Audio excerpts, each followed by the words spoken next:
Capítulo 5 do Evangelho. Bem-aventurados os aflitos.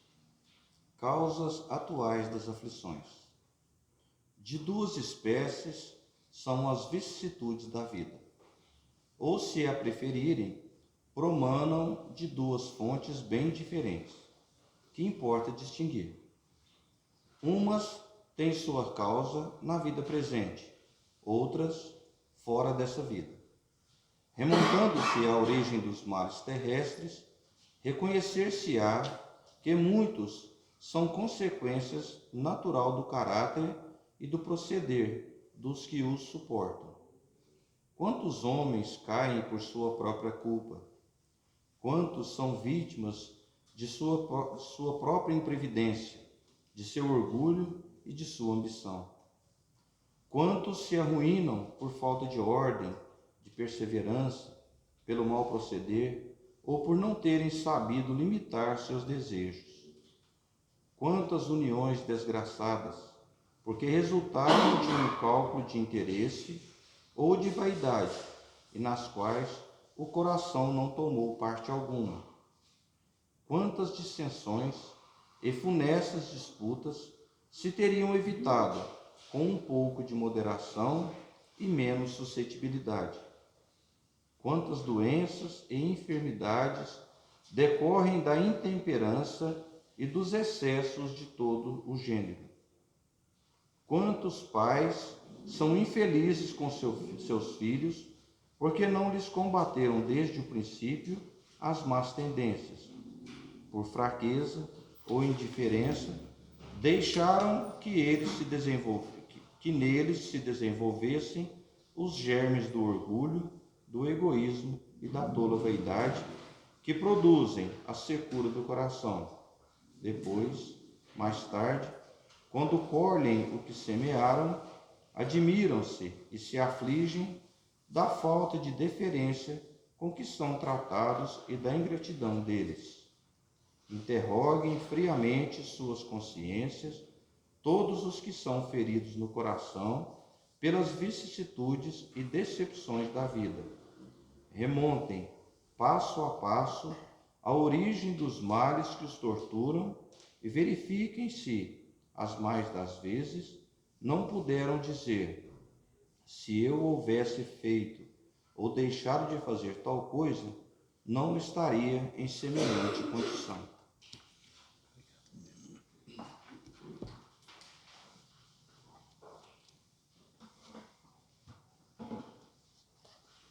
Com muita alegria e profunda gratidão a essa doutrina de luz, a bondade desses espíritos amigos que sempre nos presenteiam com essas orientações luminosas, recorremos neste momento ao coração amoroso de Nossa Mãe Maria Santíssima, a fim de que ela toque cada um de nós, aqui presentes, encarnados e desencarnados, que acolhemos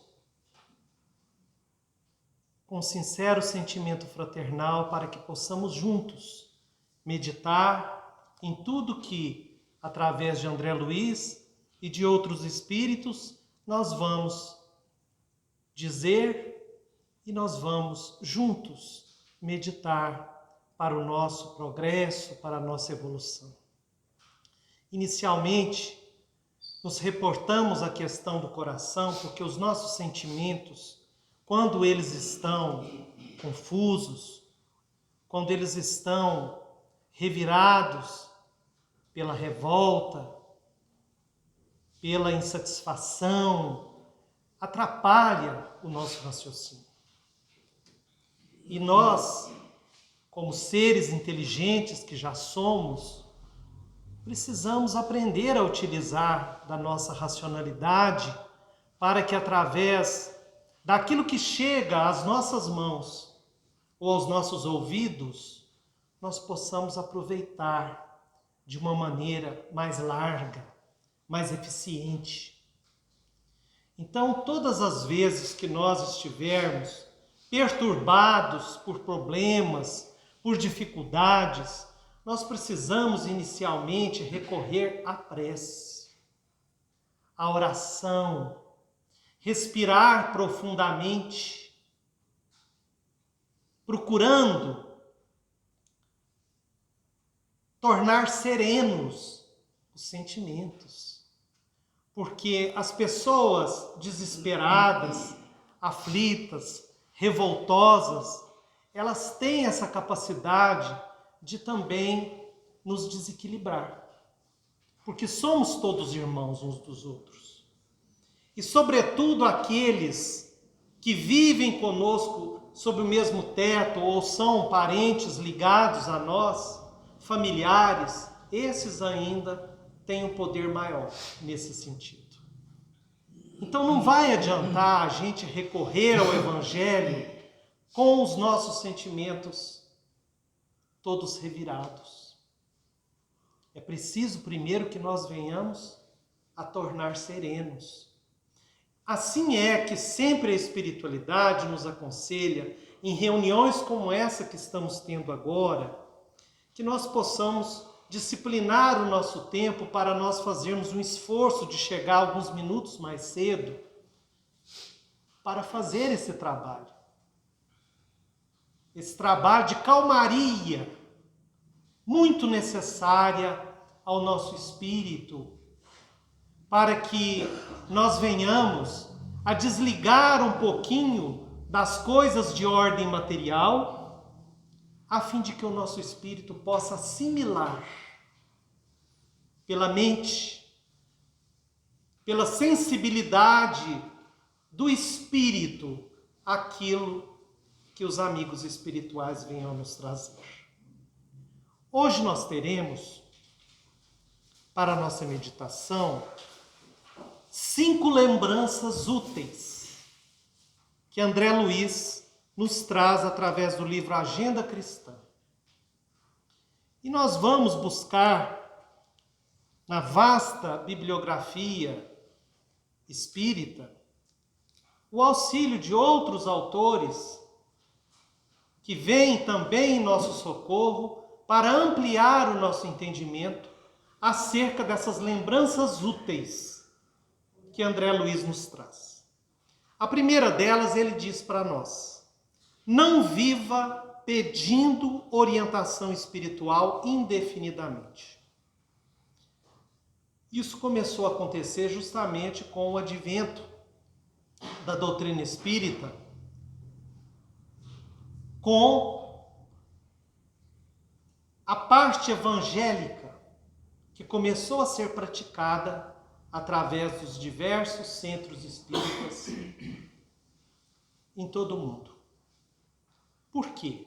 Porque o público começou, o público que eu digo, todas as pessoas, porque no começo, na época de Allan Kardec, lá na França, a doutrina espírita era mais um ensaio científico, uma observação cuidadosa, metódica, daquilo que acontecia, e tudo era registrado de uma forma, inclusive, didática. Então, poucas pessoas participaram. Poucas pessoas participaram.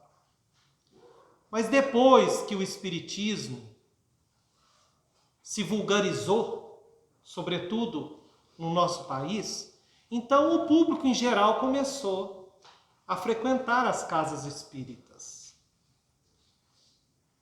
E apesar da divulgação das mensagens, sobretudo do Evangelho segundo o Espiritismo, mas também em reuniões específicas de estudo, como aqui na nossa casa nós temos, né? Dia de segunda-feira é estudado há muitos anos o Evangelho segundo o Espiritismo de forma metódica, né?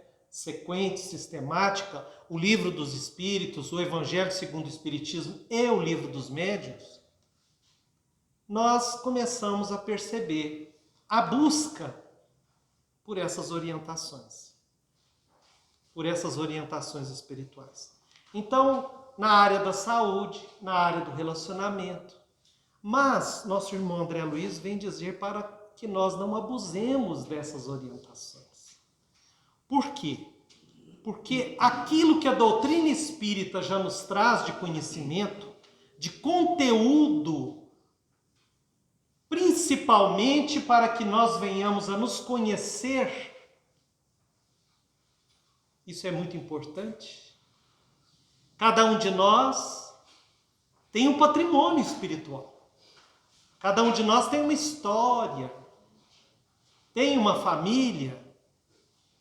E se nós nos detivermos com muita calma, com muita sinceridade, olhando para os nossos sentimentos, analisando o nosso dia a dia, como nos orienta Santo Agostinho numa das leituras do Evangelho, fazendo aquele balanço diário, se nós nos habituarmos a isso, nós vamos começar a desenvolver uma autocrítica que vai nos facilitar a identificação das principais mazelas que nós trazemos conosco, das imperfeições que nos assinalam mais do que aos outros. E aí nós vamos começar a trabalhar essas imperfeições. É claro, caros irmãos, que é preciso de muita coragem. É preciso de muita coragem para realizar esse trabalho. Muitos e muitos espíritas não sabem que um dos objetivos primordiais da doutrina espírita é essa reforma íntima que nós precisamos realizar em nós mesmos. Além das nossas tarefas diárias, do desenvolvimento das nossas profissões, e cada um de nós buscamos uma que vai nos trazer, com o desempenho dela, se for um desempenho dentro da alegria, dentro da boa vontade, ela vai suscitar em nós virtudes que nós precisamos desenvolver, porque cada profissão exige determinada virtude, mas todas elas nos colocam de uma forma comum em relação uns com os outros. E nessa relação uns com os outros, a fraternidade é o elemento cristão importantíssimo para o êxito de todas as profissões. Porque elas nos ligam coração com coração, mente com mente, espírito com espírito. A gente pode pensar assim, mas eu sou um balconista de loja, eu estou ali para vender um pano, para vender uma peça de um carro, para vender um produto, mas quem que vai vir comprar? Quem que vai olhar no meu olho e eu vou olhar no olho dele? Eu vou sorrir ou eu vou tratar ele de uma forma áspera? Então aí está a diferença.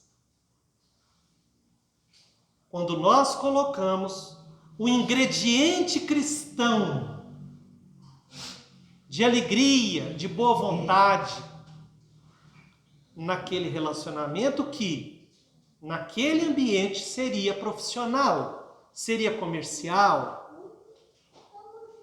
Mas o que nos impede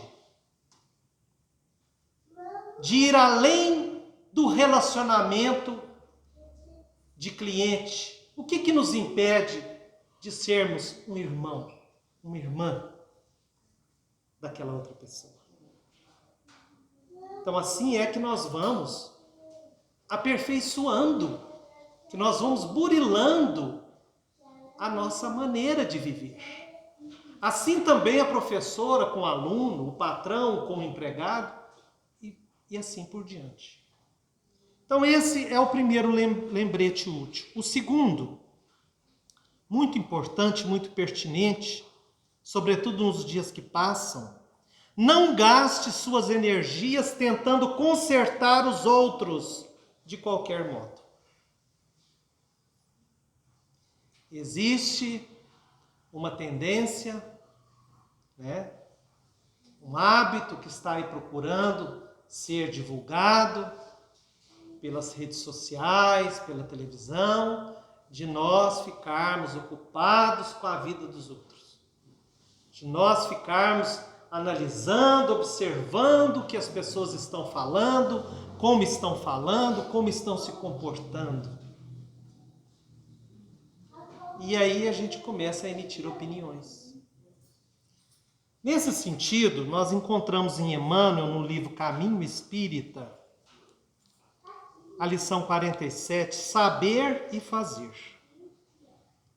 E ele diz para nós, via de regra, afirmamos a cada trecho de nossa marcha espiritual: sei que a morte é apenas mudança e devo corrigir-me para a vida maior. Entretanto, eu estou cativo das minhas imperfeições e não consigo renovar. Emmanuel fala para nós que é importante procurar saber. A curiosidade respeitável, ele diz, alenta o progresso.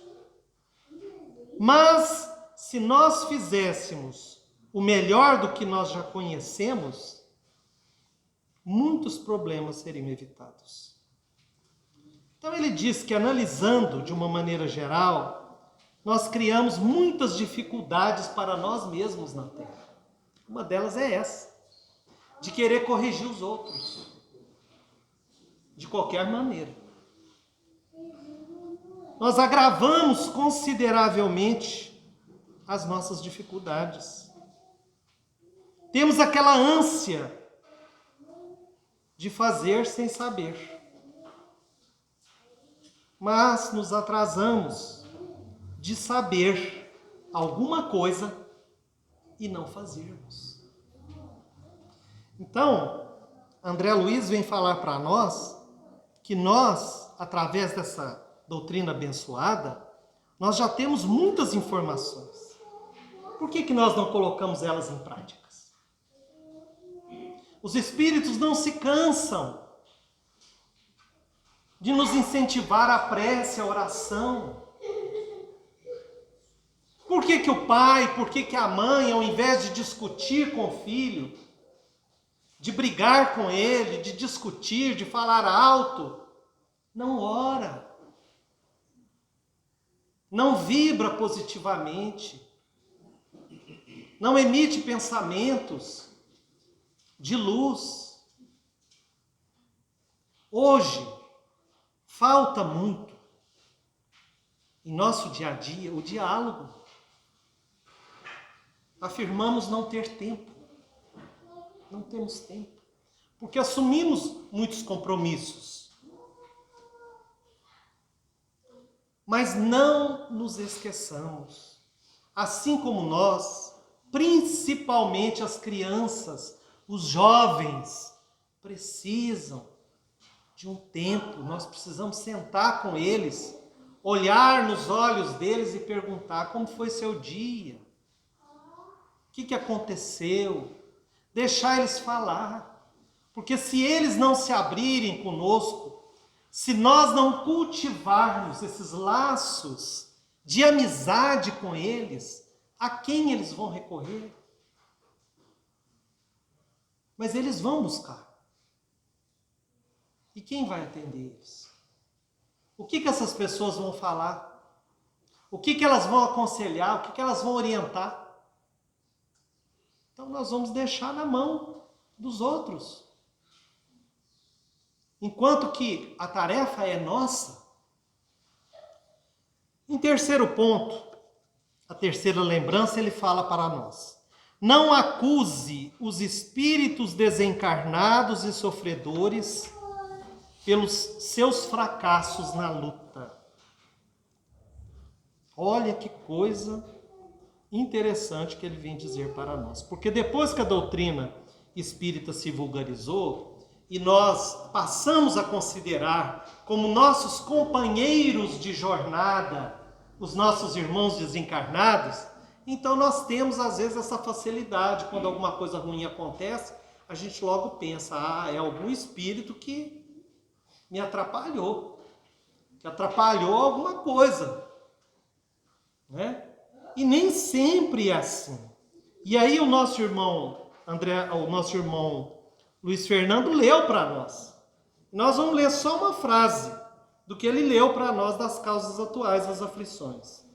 Quantos homens caem por sua própria culpa? Quantos são vítimas da sua imprevidência, do seu orgulho, da sua ambição? Quantos se arruinam por falta de ordem? O que é falta de ordem, caros irmãos?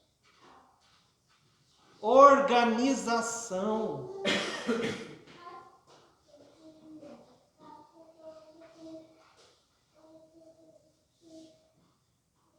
Eu vou dizer para vocês uma frase que eu li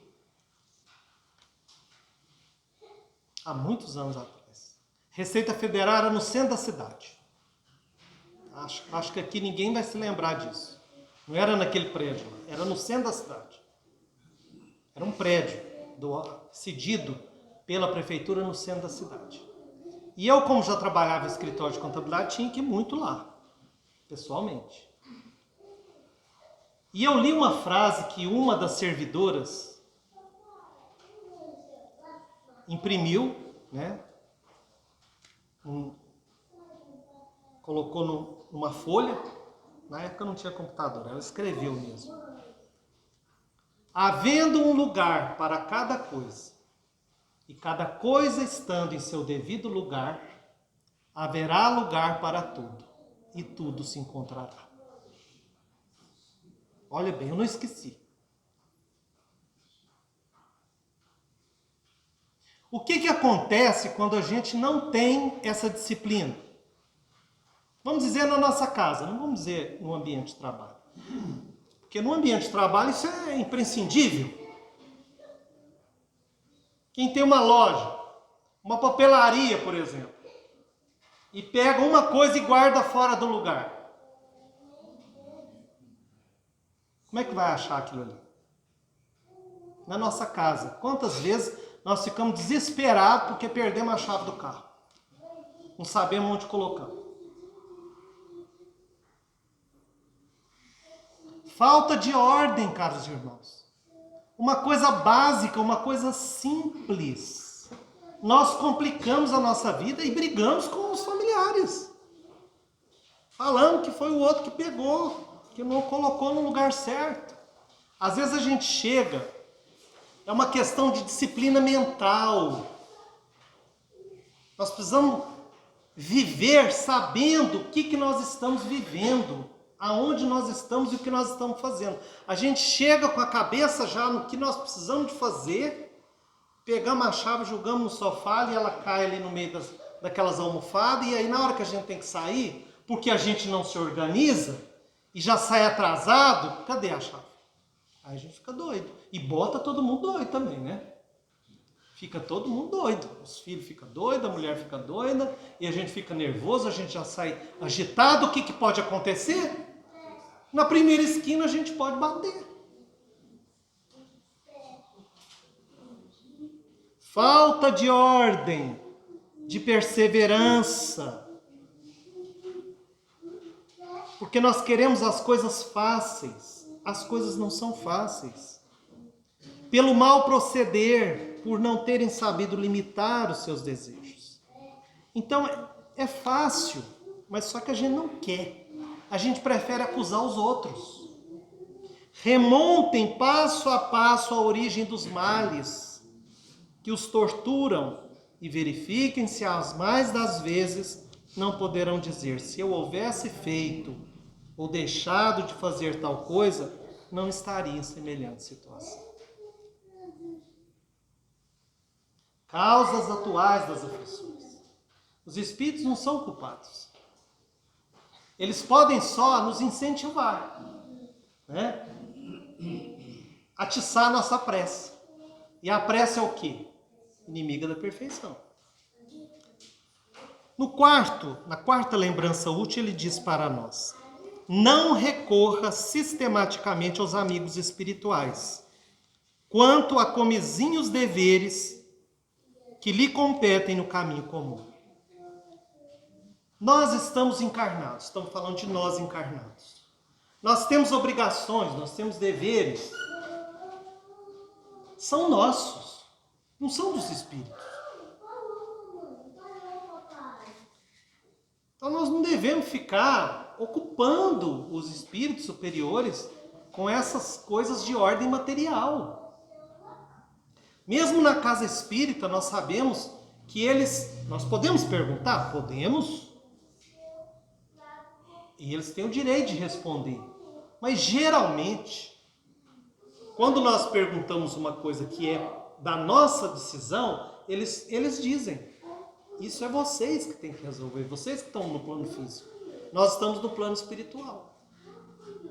Então, a espiritualidade, ela se adapta às nossas condições.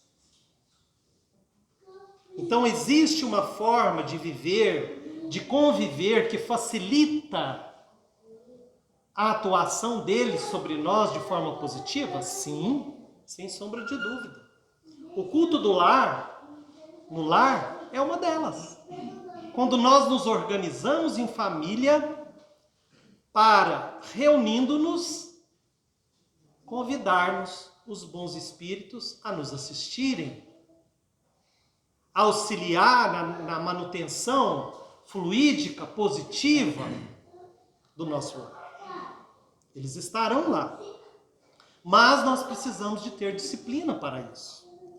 Então, lá na instrução dos espíritas em maneira de orar, um dos últimos capítulos do Evangelho, lá nós encontramos assim: a vossa prece deve conter o pedido de graças de que necessitais, mas de que necessitais em realidade. Inútil, portanto, pedir ao Senhor que abrevie as vossas provas e vos dê alegrias e riquezas. Então, não adianta a gente pedir isso. Rogai-lhe que vos conceda os bens mais preciosos da paciência, da resignação e da fé. Por que paciência? Porque as coisas, para se realizarem aqui no campo físico, elas demandam tempo. E às vezes aquilo que para mim é uma necessidade, é uma prioridade, para 10 pessoas à minha volta não é. Então às vezes eu vou ter que esperar, né, o tempo fazer com que, com a minha ajuda, né, com a minha palavra, o meu proceder, aquilo também seja útil para aquelas outras 10 pessoas. Senão não vai se realizar. Porque um só está querendo. Então olhe bem como que a educação moral e espiritual é uma construção. E nós precisamos realizar essa construção. Né? Por último, e eu achei muito importante, ele vem falar para nós: não espere a morte para solucionar as questões da vida. Não espere a morte para solucionar as questões da vida. Eu achei muito pertinente ele ter colocado isso aqui, porque com a nossa aceitação de que a vida é eterna, ou seja, ela continua no plano espiritual, a gente pode pensar assim: não preciso de realizar tudo agora, não. Vou deixar um pouco para depois. É assim que a gente pensa? Quando a gente está assim, com algum relacionamento por um fio, como se diz, a gente fala assim: vou deixar para a próxima encarnação. Não é assim que a gente diz? Aí ele vem falar: não espere a morte para solucionar as questões da vida, nem alegue enfermidade ou velhice para desistir de aprender, porque estamos excessivamente distantes do céu. Isso significa o quê? Que a vida é uma continuidade. O que nós não realizamos aqui, quando nós desencarnarmos, nós vamos ter que continuar o processo. Nós vamos ter que continuar. De uma forma ou de outra, nós vamos ter que continuar. Se depender daquela pessoa, ela estiver encarnada e nós desencarnados, nós vamos, do lado de lá, realizar outras tarefas que vão nos auxiliar a um novo reencontro. Seja no plano espiritual, seja nós dois voltando de novo. Mas vai continuar. Então por que nós vamos deixar para amanhã? Nós precisamos abraçar as oportunidades e circunstâncias que estão agora em nossas mãos. Esse arranjo de tudo isso que está acontecendo com cada um de nós, aqui no plano físico, isso não é fácil de ser organizado. Nós precisamos pensar nisso. Por isso é que Jesus falou lá no Evangelho: reconciliai-vos com o teu adversário enquanto estás a caminho com ele. Então nós precisamos aproveitar essa oportunidade, esse reencontro. E a maioria de nós, quando esse reencontro acontece, ele é penoso? Sim, não é fácil. Mas não é fácil porque a gente coloca dificuldade. A gente coloca empecilho. Não tem aquele ditado popular que diz que quando não quer, dois não brigam? Então nós podemos sim facilitar a reconciliação. Nós podemos e devemos. Nós temos que aproveitar. Aproximar de uma pessoa que se diz ou se sente nossa inimiga não é tão difícil como a gente pensa. Isso depende de como nós vamos trabalhar primeiramente a nossa mente e o nosso coração, para depois chegar perto daquela pessoa. Nós não podemos chegar com as pedras na mão, na defensiva, pronto para atacar. Aí é lógico que vai ter um embate. Então, nesse sentido, com relação à morte, nós não podemos ser inflexíveis, nem tanto refratários, né, à questão da vida espiritual, e nem tão atirados a ela. Porque vida por vida, nós somos espíritos, agora, no corpo físico. Então nós precisamos viver a vida que a providência nos entrega da melhor maneira possível. E aí nós trouxemos para vocês, nós não vamos abordar ela inteira, porque ela é grande, mas nós vamos colocar no grupo a mensagem toda, que está no livro Cartas e Crônicas. Foi assinada por irmão X, que é Humberto Campos, chamada Treino para a Morte. Esta mensagem é fabulosa.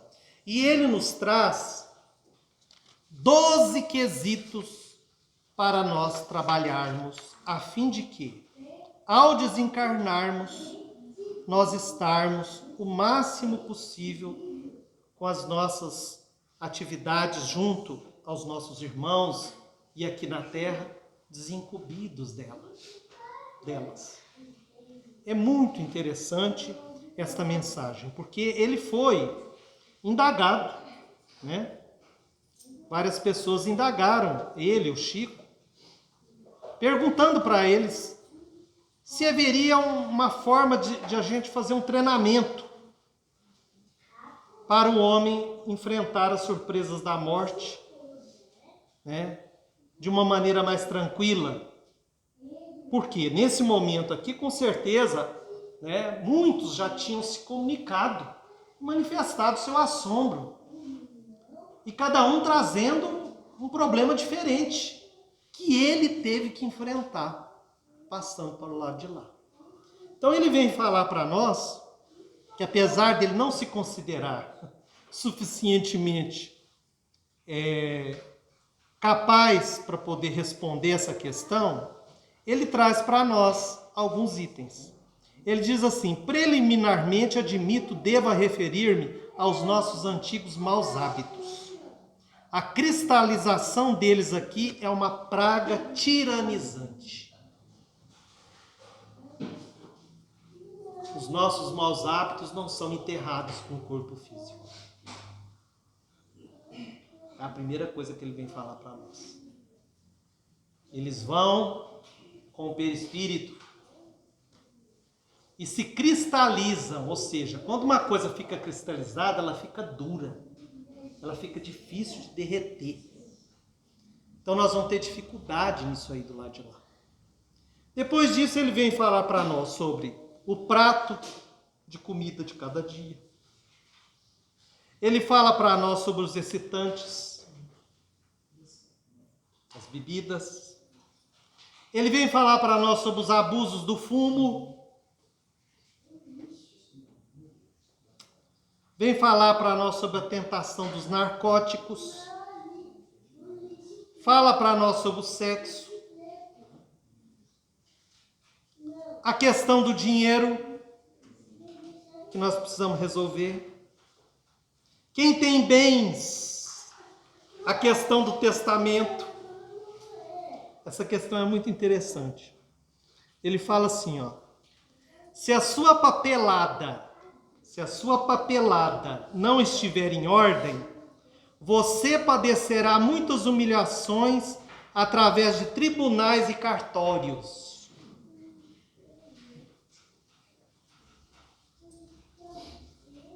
Os herdeiros vai arrastar esse espírito aí por esses cartórios, reclamando das dificuldades, dos problemas para resolver.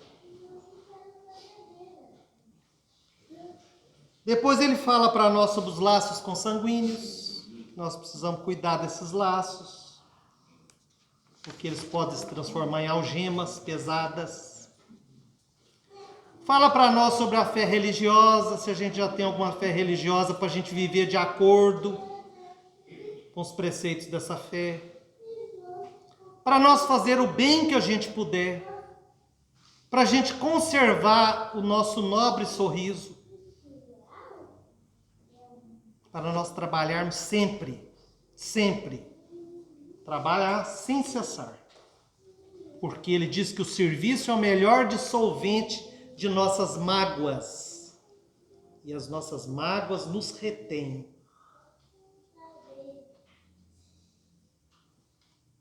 No ambiente que elas criam. Nós vivemos naquela órbita. E tirando isso tudo, ele fala para nós o leal cumprimento dos nossos deveres. Fazendo isso aqui, que é o básico, que ele coloca para nós. É o básico. Para a gente não ficar muito preocupado, não, que mais cedo ou mais tarde a morte vai nos encontrar.